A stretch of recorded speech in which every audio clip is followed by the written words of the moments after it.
بسم اللہ الرحمن الرحیم نحمدہ ونصلی ونسلم علی حبیبہ الکریم وعلی آلہ وصحبہ واہل بیتہ اجمعین اما بعد فاعوذ باللہ من الشیطان الرجیم بسم اللہ الرحمن الرحیم وَإِذَا ضَرَبْتُمْ فِي الْأَرْضِ فَلَيْسَ عَلَيْكُمْ جُنَاحٌ أَن تَقْصُرُوا مِنَ الصَّلَاةِ صدق اللہ العظیم وصدق رسولہ النبی الکریم الامین ونحن علی ذلک لمن الشاہدین والشاکرین والحمد للہ رب العالمین ان اللہ وملائکتہ یصلون علی النبی یا ایہا الذین آمنوا صلوا علیہ وسلموا تسلیما صلی اللہ علی النبی الامی وآلہ صلی اللہ علیہ وسلم صلاۃ و سلاما علیک یا رسول اللہ وعلى آلك وأصحابك يا حبيب الله الصلاة والسلام عليك يا خاتم النبيين وعلى آلك وأصحابك يا حبيب رب العالمين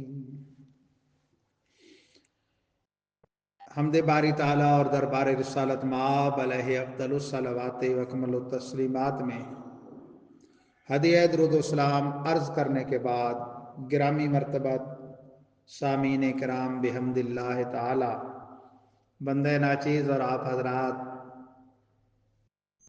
مرکز اہل سنت مرکزی جامع مسجد اہل سنت و عالمی جامعہ قادریہ گلشن شیرازی کالونی میاں والی میں بحضور رب العزت فریضہ جمعہ کی ادائیگی کے لیے موجود ہیں۔ گزشتہ سے پیوستہ آج سورۃ النساء رکوع نمبر 15 پارہ نمبر 5 رکوع نمبر 12 آیات بینات نمبر 101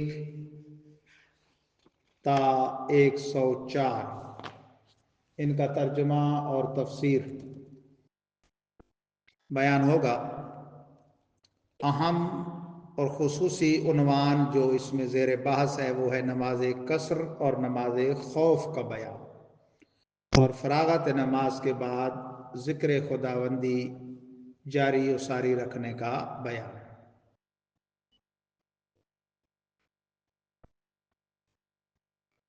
کیونکہ ہجرت کا عنوان چل رہا تھا اور ہجرت ہر نیک مقصد کے حصول کے لیے کی جائے تو اس پر اجر و ثواب ہوتا ہے، خواہ علم دین کا حصول ہو، طلب علم دین ہو، یا حج ہو، یا جہاد ہو، یا رزق حلال کے حصول کے لیے ہو، یہ ساری اللہ رسول کے لیے ہجرتیں ہیں۔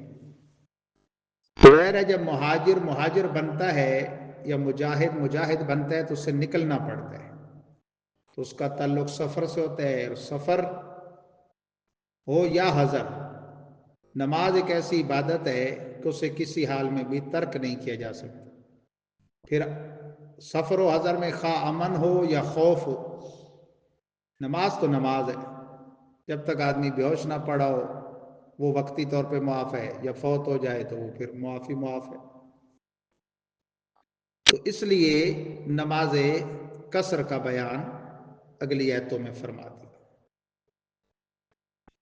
ام المومنین حضرت عائشہ صدیقہ رضی اللہ تعالیٰ عنہ کی حدیث کے مطابق، جسے تفسیرات احمدیہ اور دیگر کتابوں میں بیان کیا، یہ ہے کہ اول ابتدائے اسلام میں نماز جو ہے وہ 2 رکعت فرض کی گئی تھی، پھر حضر کی نماز بعد میں بڑھا دی گئی، ظہر عصر اور عشاء کو 4 رکعتیں کر دیا گیا، اور سفر کی نماز وہ پہلی حالت پر رہی جس پر فرض ہوئی تھی، یعنی 2 رکعت۔ اور رہا فجر کا معاملہ تو وہ سفر و حضر میں یکساں ہے 2 رکعت، اور مغرب بھی سفر و حضر میں 3 رکعت ہے، اور اگر جمعے کا موقع ملتا ہے سفر میں تو وہ بھی 2 رکعت ہے۔ ہم مین مسئلہ قصر کا جو ہوتا ہے وہ ہوتا ہے ظہر عصر اور عشاء کے فرضوں میں، کہ وہ 2 پڑھے جائیں، سنن و نوافل کا موقع ہے، امن ہے، قافلہ گاڑی یہ چیزیں ساتھ دیتی ہیں تو پڑھ لیں، ورنہ ایسی صورت میں چھوڑ دینے سے گناہگار نہیں ہوگا۔ عام عوام یہ سمجھتی ہے کہ سفر میں قصر کا مطلب ہی صرف فرض پڑھنا ہے، تو فرض پڑھو اور بھاگو، ایسا نہیں ہے۔ پھر نماز خوف 4 رکعت والی حضری بھی ہو سکتی ہے اور قصری بھی ہو سکتی ہے۔ تو اس میں پہلے ایک گروہ امام کے ساتھ پڑھے گا، دوسرا دشمن کے مقابلے میں کھڑا ہوگا، پھر دوسرا پڑھے گا اور پہلا چلا جائے گا، پھر وہ پڑھ کے چلا جائے گا اور یہ آ کے امام کے ساتھ، یعنی سفری میں ایک رکعت، ایک پڑھ کے پہلے چلے گئے، دوسروں نے آ کے پڑھی، پھر وہ چلے گئے، انہوں نے آ کے، اور حضر والی میں 2 کر کے، وہ آگے بیان آتا ہے، ارشاد ہوتا ہے وَإِذَا ضَرَبْتُمْ فِي الْأَرْضِ فَلَيْسَ عَلَيْكُمْ جُنَاحٌ أَن تَقْصُرُوا مِنَ الصَّلَاةِ، اور جب تم چل پڑے زمین میں تو اے لوگوں اس میں تمہاری کوئی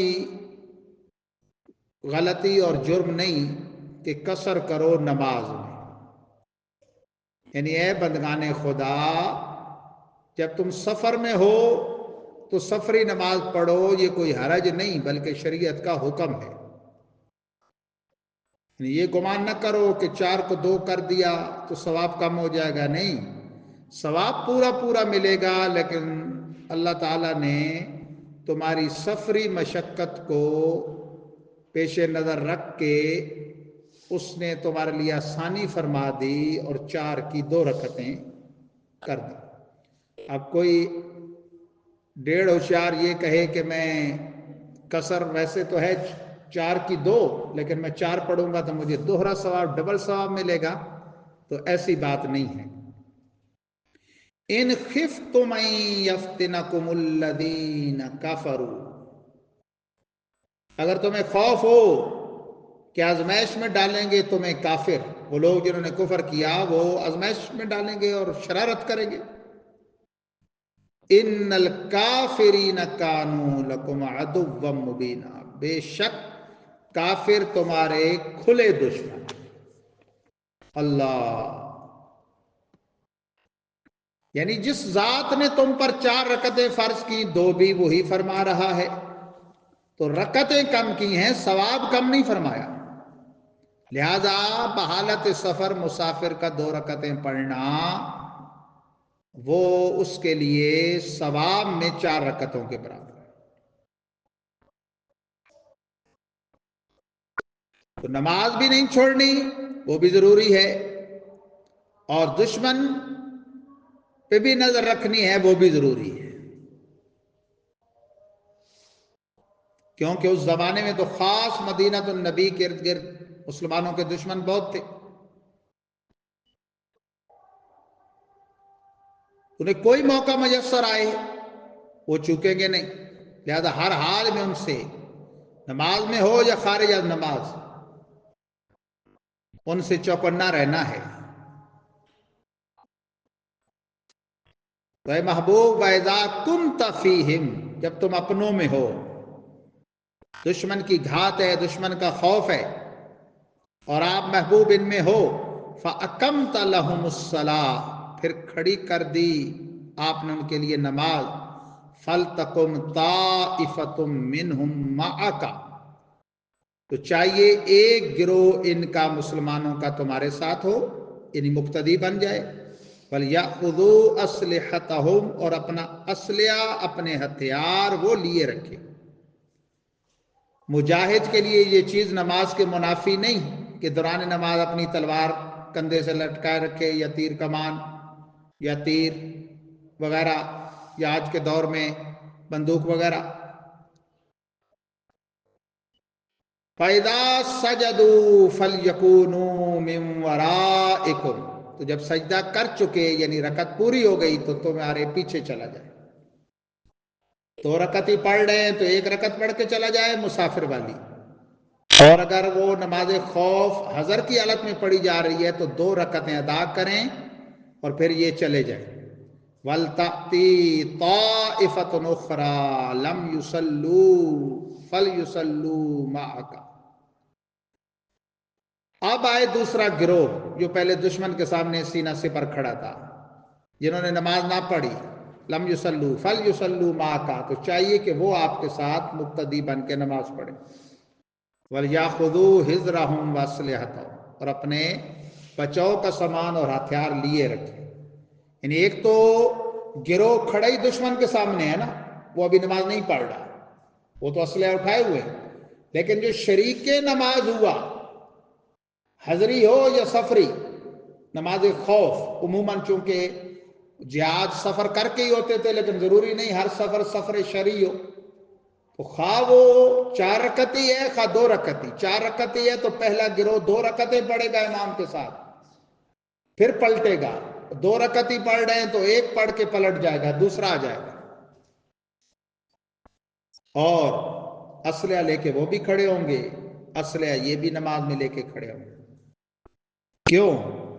وَدَّ الَّذِينَ كَفَرُوا لَوْ تَغْفُلُونَ عَنْ أَسْلِحَتِكُمْ وَأَمْتِعَتِكُمْ فَيَمِيلُونَ عَلَيْكُمْ مَيْلَةً وَاحِدَةً. بہت خواہش مند ہیں وہ جنہوں نے کفر کیا. کافروں کی بڑی خواہش ہے کیا؟ کاش غافل ہو جاؤ تم اپنے اسلحہ اور اپنے ساز و سامان سے تو وہ جھک جائیں تم پر خوب جھک جانا، یعنی یک بار کی حملہ کر دیں، ٹوٹ پڑے. یہ کافروں کی سوچ ہے. وَلَا جُنَاحَ عَلَيْكُمْ إِنْ كَانَ بِكُمْ أَذًى مِّن مَطَرٍ أَوْ كُنْتُمْ مَرْضَىٰ أَن تَضَعُوا أَسْلِحَتَكُمْ، اور تم پر کوئی حرج نہیں یہ کہ اگر تمہارے ساتھ تکلیف ہو، من مطر بارش کی وجہ سے، او کنتم مرضیٰ یا تم مریض ہو، ان تضعوا اسلحتکم یہ کہ اپنا اسلحہ وضع کر دو، رکھ دو. یعنی وہ جو ایک تو دشمن کے سامنے کھڑا ہے گروہ، اس کی بات نہیں. جو شریک نماز ہے، دوران نماز اگر بارش ہو رہی اور اسلحہ بھیگ جانے کا خطرہ، دوسرا تو یہ ہے نا کہ وہ انتظام کر لے گا جو نماز میں گروہ نہیں ہے نماز والا، یا بیماری ہے اور بوجھ وہ اٹھایا نہیں جاتا، تو کوئی حرج نہیں، اتار دیں. ان اللہ عد للکافرین عذابا مہینا، بے شک اللہ نے تیار کر رکھا ہے کافروں کے لیے اہانت آمیز، ذلت بخشنے والا، ذلت دینے والا عذاب. یہ شریعت مطہرہ کا ایک نظام ہے، نماز قصر بھی اور نماز خوف بھی. میں ذرا اس کو تفصیل سے احناف کی کتب فقہ کے حوالے سے تفصیلاً بیان کر دوں. ایک ہے کہ خواہ خوف ہے یا نہیں ہے، ویسے سفری نماز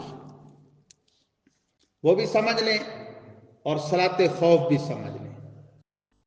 ہر وہ بندہ جو اپنے وطن سے، اپنے علاقے سے، گھر سے سفر کے لیے نکلا، جو اس کی منزل مقصود ہے جہاں اس نے پہنچنا ہے، اگر یہ اپنے شہر سے وہاں تک کا فاصلہ دیکھے، حدیث پاک میں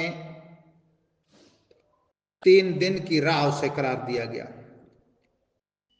پیدل کے اعتبار سے، جس میں ضرورت کا آرام بھی شامل ہے. 3 دن اور 3 رات.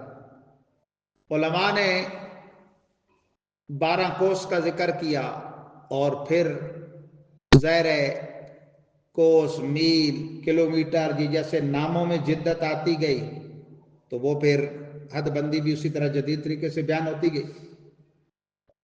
تو 57.5 میل لگ بھگ 92 کلومیٹر سے کچھ زائد 93 سے کم مسافت ہو تو آدمی جب اپنے شہر کی حدود سے نکل جائے گا تو منزل پہنچنے تک جو بھی 4 رکعتی نماز آئے گی اس میں فرضوں میں قصر کرے گا. 4 رکعتی نمازیں 3 ہیں، ظہر، عصر، عشاء. فجر سفر میں بھی 2، حضر میں بھی 2، مغرب سفر میں بھی 2، حضر میں بھی 3 اور حضر میں بھی 3. جمعہ سفر میں بھی 2 فرض اور حضر میں بھی 2 فرض. امن نہیں پاتا اور موقع نہیں ملتا تو پھر ظہر ادا کرے گا. البتہ سنن و نوافل پورے پڑھنے ہوتے ہیں، الا یہ کہ کیفیت ایسی ہے کہ گاڑی نہیں رکتی یا قافلہ چھوٹتا ہے، اس کے اپنے سستی کا دخل نہیں تو پھر گناہگار نہیں ہوگا. لیکن قصر کا یہ مطلب نہیں جو عوام سمجھتی ہے کہ بھئی سنن و نوافل ہیں ہی نہیں، سرے سے معاف ہیں. قصر فرضوں میں ہے. ابتداً ام المومنین صدیقہ بنت صدیق رضی اللہ تعالیٰ عنہ کی حدیث کے مطابق نماز فرض ہی 2 رکعت ہوئی تھی. بعد میں سفر کی وہی حالت رکھی گئی اور حضر میں ظہر عصر عشاء میں 2 بڑھا دی گئی. اب کوئی صلاۃ خوف پڑھتا ہے کہ نماز پڑھ رہے ایسے مقام پہ دشمن کا خوف ہے اور جماعت سے پڑھ رہے تو 2 گروہ بنا لیں، ایک دشمن کے سامنے سینہ سپر ہو جائے، دوسرا امام کے ساتھ شامل ہو جائے، نماز پڑھے. اسلحہ یہ بھی بے شک لگائے رکھیں اگر کوئی آزمائش نہیں تو. اب دیکھنا یہ ہے کہ یہ جو پڑھ رہے ہیں یہ 4 رکعت ہی پڑھ رہے ہیں پوری یا اتنے سفر پہ گئے ہوئے ہیں کہ وہ مسافر والی. اگر مسافر والی ہے تو پہلا گروہ 1 پڑھ کے چلا جائے گا، دشمن کے سامنے کھڑا ہو جائے گا، دوسرا آ کے امام کے ساتھ پڑھے گا. جب امام سلام پھیرے گا تو ظاہر ہے یہ فارغ ہو گئے، یہ اٹھ کے اپنی پوری کر لیں گے، اٹھ کے اپنی پوری کر لیں گے اور یہ چلے جائیں گے دشمن کے سامنے، وہ آ کے جو ان کی ایک رہتی تھی وہ پوری کر لیں گے. ایک فرق ہے وہ یہ کہ جو پہلے امام کے ساتھ شامل ہوئے تھے نا وہ گویا حکم مقتدی میں، وہ آخر میں آ کے جب اپنی ایک پڑھیں گے اس میں قیام میں کھڑے ہوں گے، قرات نہیں کریں گے، گویا امام کے تابع ہیں. اور یہ جن کی ایک پہلے رہ گئی تھی وہ دوسری میں آ کے شامل ہوئے تھے، یہ امام کے سلام پھیرتے ہی اٹھ کے جیسے رکعت رہ جاتی ہے اپنی قرات کریں گے. اور اگر 4 پڑھ رہے ہیں تو پھر پہلا گروہ 2 پڑھ کے چلا جائے گا، دوسرے آئیں گے وہ 2 پڑھیں گے، امام سلام پھیرے گا، اٹھ کے تیسری چوتھی پوری کریں گے، قرات کریں گے، اس میں فارغ ہو کے سلام پھیر کے چلے جائیں گے، پہلے آ کے اپنی تیسری چوتھی اس طرح پڑھیں گے گویا امام کے پیچھے، قرات نہیں کریں گے، باقی رکوع تشہد اسی طرح. اب وہ جو مسافر ہوتا ہے منزل تک تو یہ حکم ہے اس کا، منزل پہ پہنچ گیا مسافت کا اعتبار ختم. اتنی منزل کے جو 7.5 میل یا اس سے زائد تھی، راستے میں تو مسافر ہے، وہاں پہنچ کے وہاں پھر اب قیام کا اعتبار ہے. 1 دن سے لے کر 14 دن تک کی اگر رہنے کی نیت ہے تو مسافر کے حکم میں. امام مقیم کی اقتداء میں پڑھے گا تو پوری پڑھے گا، اکیلی اپنی پڑھتا ہے تو قصر پڑھے گا ظہر عصر عشاء میں. لیکن اگر وہ کم از کم 15 دن کی نیت کر لیتا ہے، کم از کم، زیادہ اوپر جتنی بھی ہو، اب وہ مسافر نہیں، مقیم کے حکم میں. علماء نے لکھا کہ جو آدمی نیت میں مستقل نہیں، اس کی نیت کا اعتبار نہیں. مثلا آقا اور غلام نے سفر کیا یا میاں بیوی نے کیا تو استاد شاگرد نے کیا تو اس کی نیت کا اعتبار ہوگا، آقا، استاد اور شوہر کی. ایک آدمی یہ سفر کرتا ہے، مسافت اتنی ہے سفر والی، لیکن جہاں پہنچا ہے وہاں کوئی مستقل نیت نہیں کر پا رہا. اس کی نیت میں آج جاتا ہوں، کل جاتا ہوں، بس کل کام ہو جاتا ہے چلے جاتا ہوں، پرسوں. یوں اگر وہ 14 دن سے کراس بھی کر گیا، بلکہ مہینوں سالوں بھی لگ گئے، جب تک مستقلاً ایک مرتبہ کم از کم 15 دن کی نیت نہ کی، وہ کیا ہے؟ مسافر کے حکم میں ہے، وہ قصر ہی پڑے گا. آرمی کی چھاؤنیوں میں آرمی دستے اور اس طرح جو بھیجے جاتے ہیں جو پچھلے آرڈر کے پابند ہوتے ہیں کہ اگرچہ ایک اندازے سے بتایا گیا کتنے دن کے لیے جاؤ، لیکن جب بھی بلایا جائے آ جاؤ، تو ان کی نیت کا بھی اعتبار نہیں ہے. تو یہ بڑا ضروری مسئلہ تھا نماز قصر اور نماز خوف کا، تو میں نے اس لیے تفصیلاً عرض کر دیا. تو اللہ تبارک و تعالی جل جلالہ آگے ارشاد فرماتا ہے،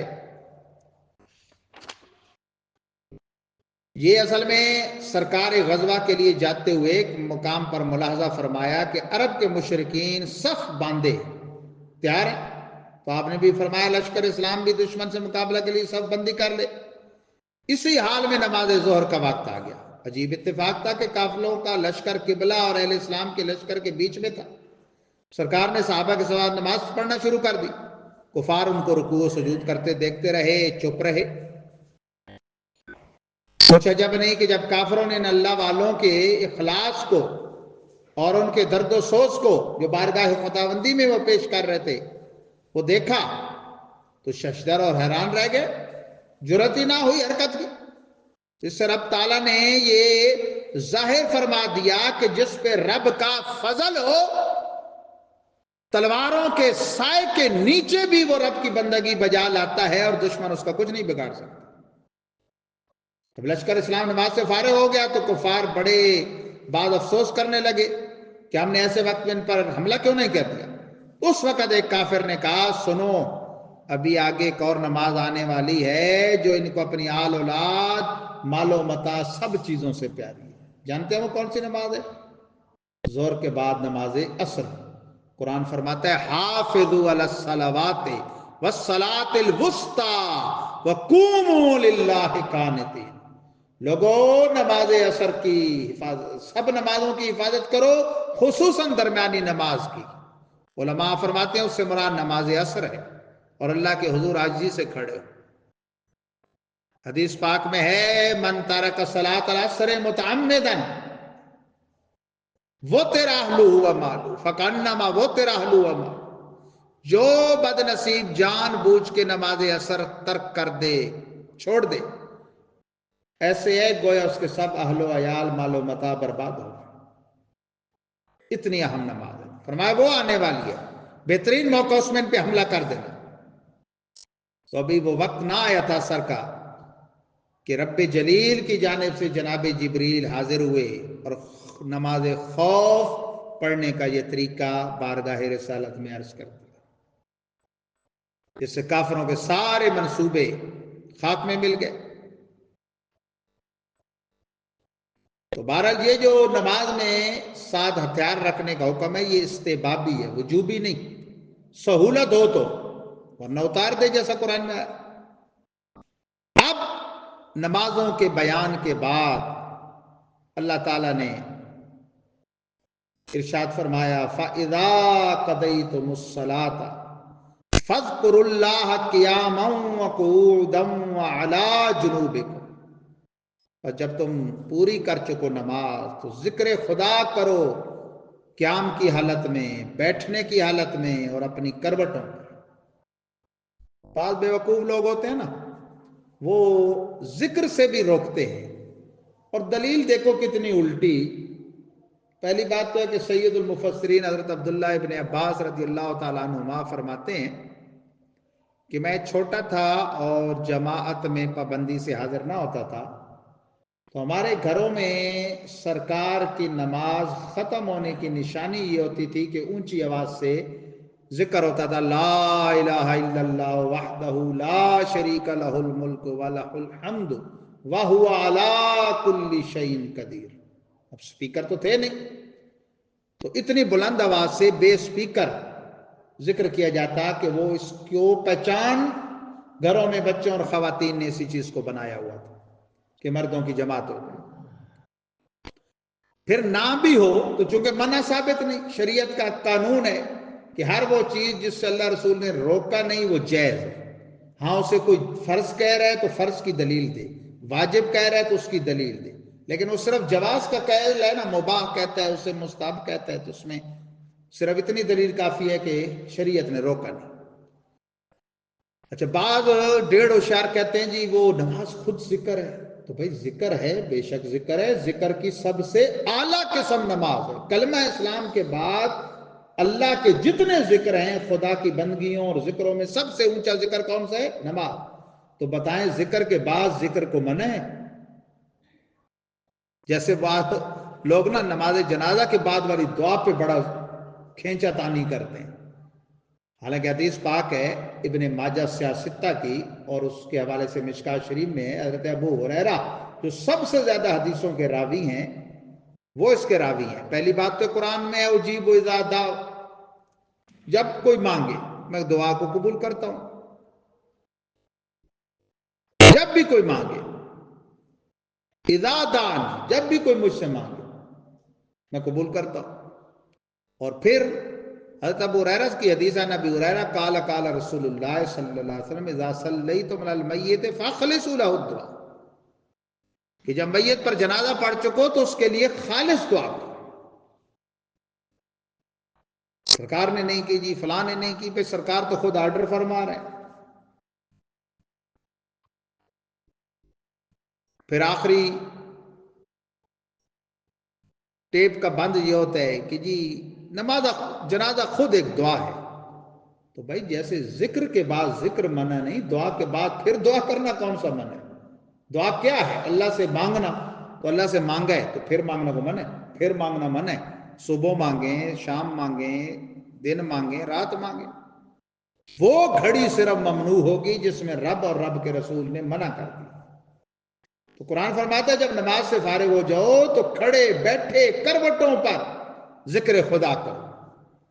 ہاں ذکر سے مراد صرف کلمہ نہیں اونچا اونچا پڑھنا، ہر قسم کا ذکر، ہر قسم کی تسبیح، دل سے بھی ہوتا ہے، زبان سے بھی ہوتا ہے، اعضاء سے بھی ہوتا ہے، نماز جیسے فَإِذَا اطْمَأْنَنْتُمْ، پھر جب طمانیت ہو جائے، مطمئن ہو جاؤ، فَأَقِیمُوا الصَّلَاةَ، تو نماز قائم کرو۔ یعنی اے مسلمانوں، خوف میں جب تم اس حال میں نماز قائم کرتے ہو تو اطمینان میں تو اور قائم کرو۔ ان الصلاۃ کانت علی المؤمنین کتابا موقوتا، بے شک نماز ہے مومنوں پر وقت دا فرض۔ نماز میقاتی عبادت ہے۔ نماز کون سی عبادت ہے؟ میقاتی عبادت۔ اوقات صلاۃ کا تعلق سورج سے ہے، جیسے روزہ، عید، حج، ان کا تعلق کس سے ہے؟ رؤیت ہلال سے، قمر سے، قمری کیلنڈر سے۔ نماز کے اوقات کا تعلق شمسی کیلنڈر سے۔ رات کی پوزیشن سردیوں میں اور ہے، گرمیوں میں اور ہے۔ جتنی رات ہوتی ہے سردیوں میں اتنا گرمیوں میں دن ہو جاتا ہے، جتنا گرمیوں میں دن ہے سردیوں میں اتنی لمبی رات ہو جاتی ہے۔ کتنی طویل رات ہے آج کل، 5 سوا 5 بجے شام ہو جاتی ہے، غروب آفتاب سے رات شروع ہو جاتی ہے، اور صبح 5:45 بجے جا کے ٹائم شروع ہوتا ہے، صبح صادق کا۔ 12 گھنٹے سے بھی تقریباً آدھا گھنٹہ زائد۔ چھوٹے بچے تو کہتے ہیں ہمیں تو پتہ نہیں چلتا، ہم کروٹ نہیں بدلتے تو رات گزر جاتی ہے۔ بوڑھوں سے، بابوں سے پوچھیں جو کئی دفعہ اٹھتے ہیں رات کو۔ اللہ اکبر۔ تو یہ وقت باندھا فرض ہے، اس میں گنجائش نہیں۔ جب بلوغ کی دنیا میں آدمی چلا گیا تو پھر زندہ ہے نا، بے ہوش نہیں پڑا، نماز معاف نہیں ہے۔ ہاں جی، حتیٰ کہ زخمی ہے، مریض ہے، کھڑے ہو کے نہیں پڑھ سکتا، بیٹھ کے پڑھے، بیٹھ کے نہیں پڑھ سکتا، لیٹ کے پڑھے، اشارے سے پڑھے، پاکی قائم نہیں رکھ سکتا، نجاست میں ملوث ہے، نماز معاف نہیں ہے۔ کپڑے نہیں ہیں، اریاں ہے، نماز معاف نہیں ہے جب تک ہوش میں۔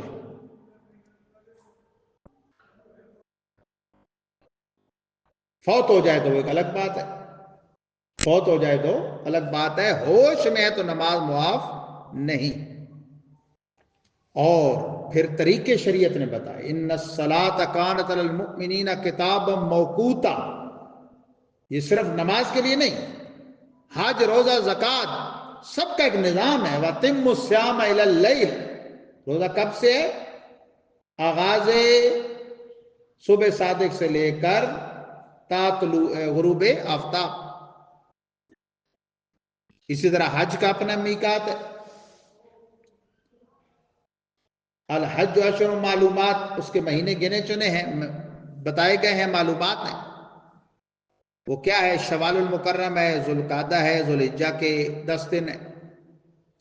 تو پورا ایک نظام ہے شریعت مطہرہ کا. اور آخری آیت کریمہ میں ارشاد فرمایا وَلَا تَهِنُوا فِي ابْتِغَاءِ الْقَوْمِ، اور مخالف قوم کی تلاش میں سستی نہ کرو. مخالف قوم کی تلاش میں سستی مت برو. تو ان تکونوا تعلمون فإنهم يعلمون كما تعلمون، اگر تمہیں الم، درد، اذیت پہنچی ہے تو وہ بھی دکھ پاتے ہیں جیسے تم کو دکھ پہنچتا ہے. احد میں مسلمانوں کو تکلیف ہوئی نا، جیتی ہوئی جنگ کا پاسا پلٹ گیا. تھوڑی سی اجتہادی خطا سے کہ وہ پہاڑ کی چوٹی جس کو نہ چھوڑنے کا حکم تھا اسے چھوڑ بیٹھے، تو یہ بڑی اذیت ہوئی. یہاں تک کہ دو جہاں کے سردار صلی اللہ علیہ وسلم کے دندان اقدس بھی اس میں شہید ہوئے. سرکار کے سب سے محبوب چچے جو آپ کے ایک رشتے میں رضائی بھائی بھی ہیں، ابو عمارہ سید الشہداء حضرت حمزہ رضی اللہ تعالیٰ عنہ بھی جام شہادت نوش کر گئے. تو اس سے پہلے مسلمان بھی ان کے 70 چنے ہوئے سرداروں کو ٹھکانے لگا چکے تھے اور واصل جہنم کر چکے تھے. تو احوال کی بدلنے والی ذات اللہ کی ذات ہے. تلک الایام نداولها بین الناس، فرمایا یہ دن ہیں جنہیں ہم لوگوں کے درمیان پھیرتے رہتے ہیں. وترجون من اللہ ما لا یرجون، اور تم امید رکھتے ہو اللہ سے جو وہ امید نہیں رکھتے. یہ فرق تو دیکھو نا. اذیت پہنچی ہے تمہیں، تم سوچتے ہو کہ کافروں کو بھی پہنچی تو ہم مسلمان ہیں، ہمیں بھی تو پہنچ رہی ہے. لیکن یہ دیکھو کہ کافر اللہ سے کسی اجر کی امید نہیں رکھتے. جنت اور نعمت ہے جنت، حور و قصور، وہ اس کی امید نہیں رکھتے. اور اے ایمان والو، تم تو اللہ سے وہ امیدیں رکھتے ہو ان نعمتوں کی کہ جن کا تصور نہ کسی دل میں کھٹکا، نہ کسی آنکھ نے وہ دیکھی، اور نہ کسی قلب بشر پہ ان کا کوئی خطرہ لاحق. وَكَانَ اللَّهُ عَلِيمًا حَكِيمًا، اور اللہ علم و حکمت والا ہے. یعنی اس کے راز بڑے انوکھے ہیں.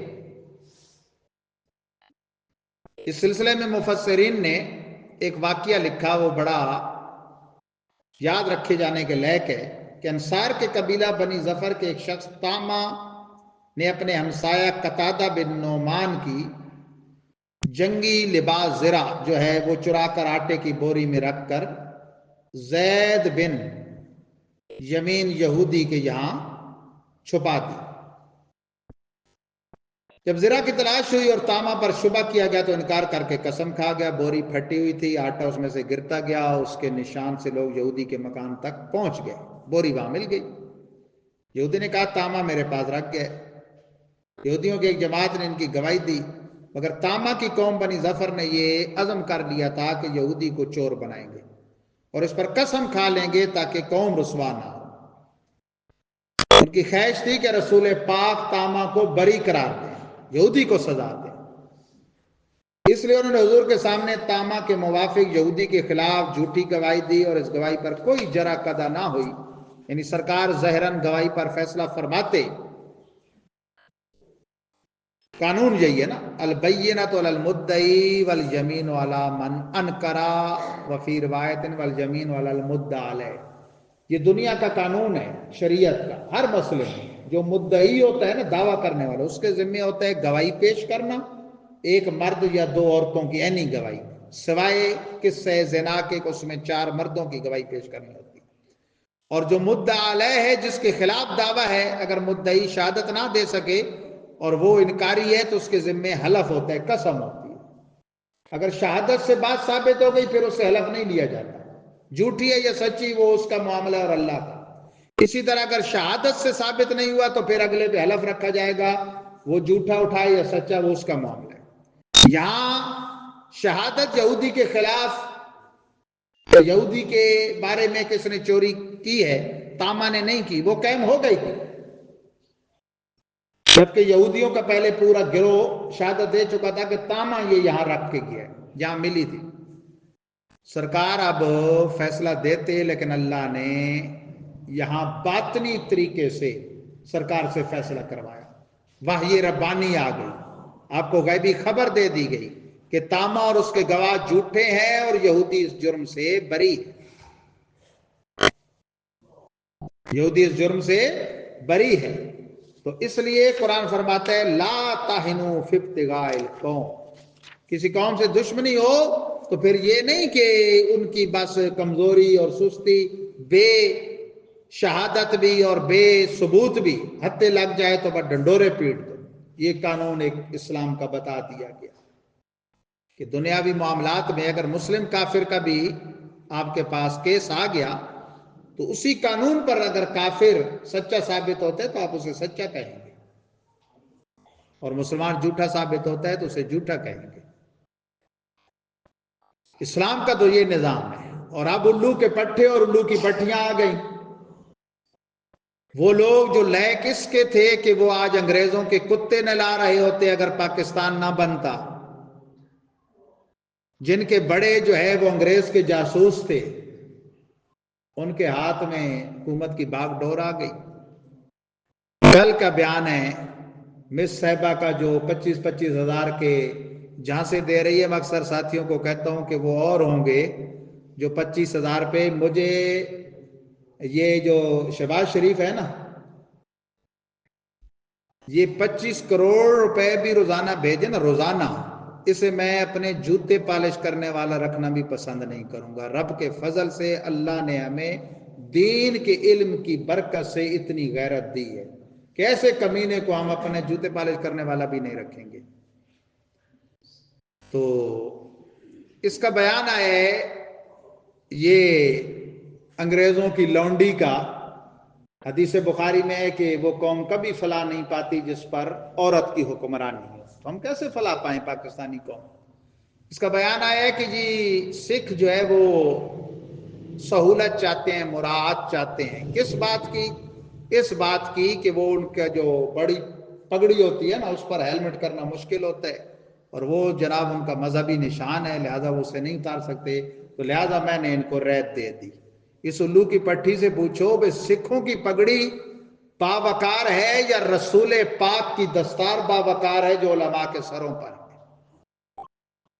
کتے کی طرح پڑھتے ہیں پولیس والے، جیسے کتا نہیں پڑھتا، بولا کتا، وہ نشان بنایا ہوتا ہے۔ پہلے ہم ویسے کبھی سوچتے تھے، دل میں آتا تھا بھئی یہ لوگ ہوں گے، ان کے بارے میں وہ جو ہے نا وہ گمانی تاثرات ہوتے ہیں کہ بھائی انہوں نے دسمبر کا مہینے سال کے وہ پورے کرنے اہداف، یا فلاں جو ناکہ ہے فلاں چوکی بھائی ہدف پورا۔